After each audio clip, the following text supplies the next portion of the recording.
ठाकरे बंधूंचं राजकीय अस्तित्व संपणार असं वक्तव्य किरीट सोमय्या यांनी केलंय। त्यावर सोमय्या फक्त आमचे नाही तर संपूर्ण महाराष्ट्राचे शत्रू आहेत असा पलटवार संजय राऊतांनी केलाय। किरीट सोमय्यांच्या सर्व भूमिका महाराष्ट्र विरोधात असतात। नील सोमय्यांविरोधात उद्धव ठाकरेंनी उमेदवार दिलाय आणि उद्धव ठाकरेंच्या उमेदवाराचा विजय होईल असा विश्वास संजय राऊतांनी व्यक्त केलाय। निवडणुकीत जे झालं आहे तेच चित्र आपल्याला दिसेल। उद्धव ठाकरे सेना, राज ठाकरे सेना दोन्ही पक्षाचं राजकीय अस्तित्व 16 जानेवारीला संध्याकाळी 6 वाजता संपणार। मुळात किरीट सोमय्या हे फक्त शिवसेनेचे किंवा आमचे शत्रू नसून ते महाराष्ट्राचे शत्रू आहेत। ते महाराष्ट्राचे शत्रू आहेत पूर्णपणे। ते महाराष्ट्र द्वेष्टे आहेत, मराठी द्वेष्टे आहेत। आणि अशा महाराष्ट्राच्या दुश्मनांना निवडणुकीच्या रिंगणात भाजप आणत असेल तर भारतीय जनता पक्षाचे मनसुबे स्पष्ट होत आहेत। किरीट सोमय्यांची आतापर्यंतच्या सगळ्या भूमिका या महाराष्ट्र विरोधी आहेत।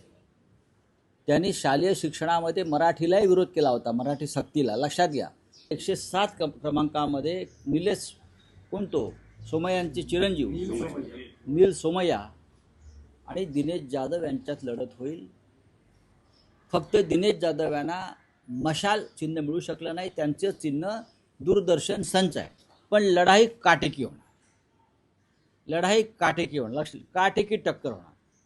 ते बिनविरोध येऊ शकत नाही, त्यांना संघर्ष करावा लागेल आमच्याशी।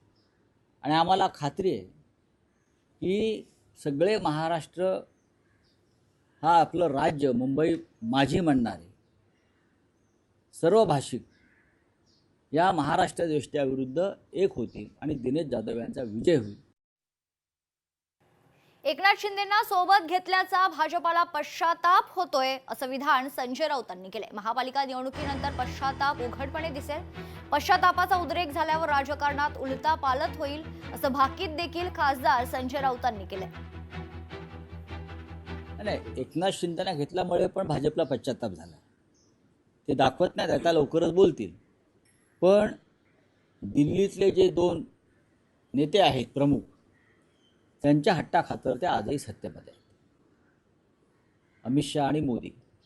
पण हे टेम्पररी व्यवस्था, ही तात्पुरती व्यवस्था आहे। पश्चाताप दिल्लीलाही होतोय आता, पण त्यांना काही दिवस ढकलायच्या, खास करून महापालिका ढकलायची। एकनाथ शिंदे त्यांच्यावर, त्यांच्या कुटुंबावर, त्यांच्या सहकाऱ्यांवर भ्रष्टाचाराचे प्रचंड आरोप आहेत, झालेले आहेत। त्यातल्या काही लोकांवर ईडीची कारवाई झालेली आहे, सुरू आहे। तरीही ते आरोप करणाऱ्यांबरोबर सत्तेत आहेत। मुख्यमंत्र्यांच्या स्वागताचे पोस्टर इलेक्ट्रिक पोलवर असल्यानं राष्ट्रवादीचे आमदार संजय खोडके यांनी यावर आक्षेप घेतलाय। अमरावती महानगरपालिकेनं त्वरित कारवाई करावी अशी मागणी आमदार संजय खोडके यांनी केली। मुख्यमंत्री देवेंद्र फडणवीस यांचा आज अमरावती दौरा आहे। अमरावती शहरात मुख्यमंत्र्यांचा काही वेळाआधी रोड शो संपन्न झालाय, मात्र त्यांच्या स्वागतासाठी संपूर्ण अमरावती शहरात इलेक्ट्रिक पोलवर बॅनर, पोस्टर लावलेत। यावर अजितदादा गटाचे आमदार संजय खोडके यांनी आक्षेप घेत कारवाईची मागणी केली।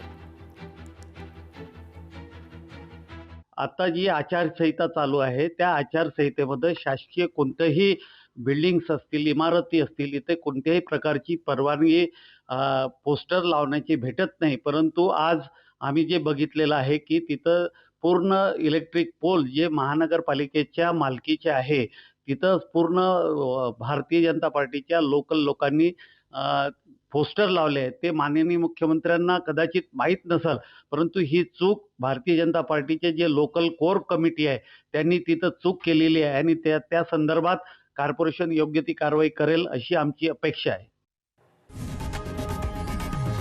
लोकशाही मराठी ऐका, पहा, जागरूक रहा।